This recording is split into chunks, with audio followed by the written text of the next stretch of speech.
Hello everyone, and welcome to the next in our series here on Happy Puppy Truffles of some unwrapping of origami paper or unboxing of origami paper.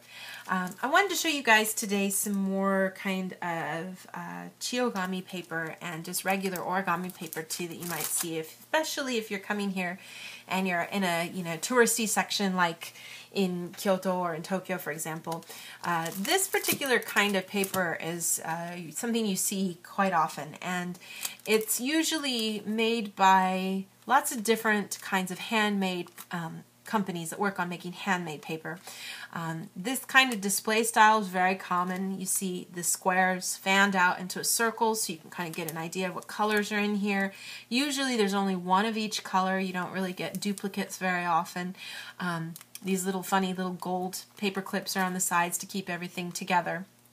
Comes in different sizes. This one here is, I want to say it's 10.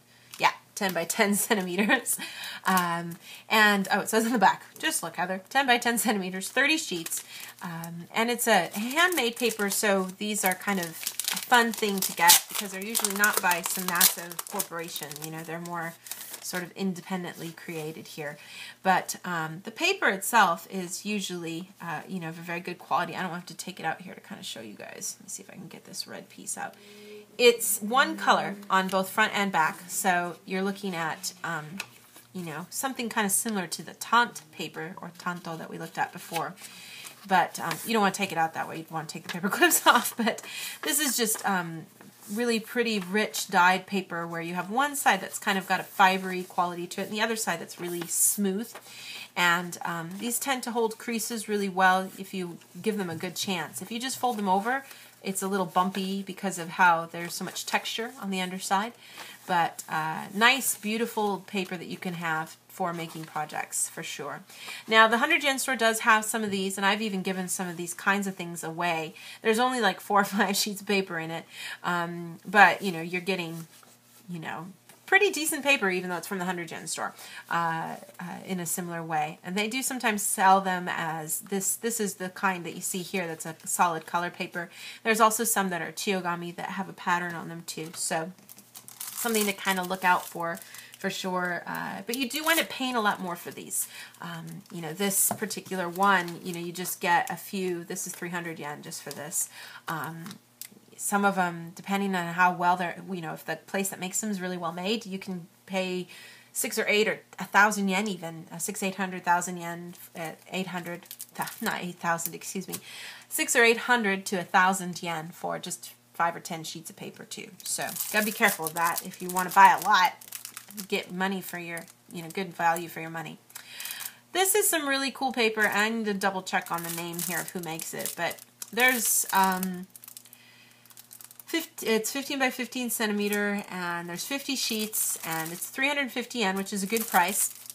It's Chiyogami, so it's printed paper, and it's double-sided. Wow, awesome, which is so cool, especially when you're trying to do like kimono styles and stuff, because who wants ugly white paper showing up underneath, right? So this is something that's pretty unique. You don't normally get to find this kind of paper, and it's still really good quality. I think it's unique and interesting in the sense that you still, just like with other origami paper, you have a side that's very smooth and printed, and then you have the more fibrous kind of side too. But that is also printed, so you get the smoother finish and the other side as well. And just same design, contrasting colors for these. So this is the same floral design, leaf design I should say, excuse me. Blue background versus a red background. And then there's also, you can see here, it shows on the back too, there's 5 different variations. So you get 10 sheets of each. You have this kind of pretty standard one here, and you can see those fibers of the paper in there. This is good paper, really nice paper, not just printed, loser kind of paper here. This one's pretty, real traditional kind of design there with the red and the blue, red on one side, blue on the other side. This too is very pretty kind of style that you see with the green and the red. And then this last one, which is sort of more of a pink kind of hue with then a dark blue on the other side. So some beautiful, beautiful paper. So if you get a chance to kind of find something like these, this can be sort of a unique thing other than just getting plain old, you know, Chiyogami paper. You can get the double-sided Chiyogami paper, which is really a nice difference for yourself if you're looking for some unique things for origami paper when you come out for a trip or something. It's a good kind of thing to look out for. So thank you guys so much always for watching, and we'll see you next time.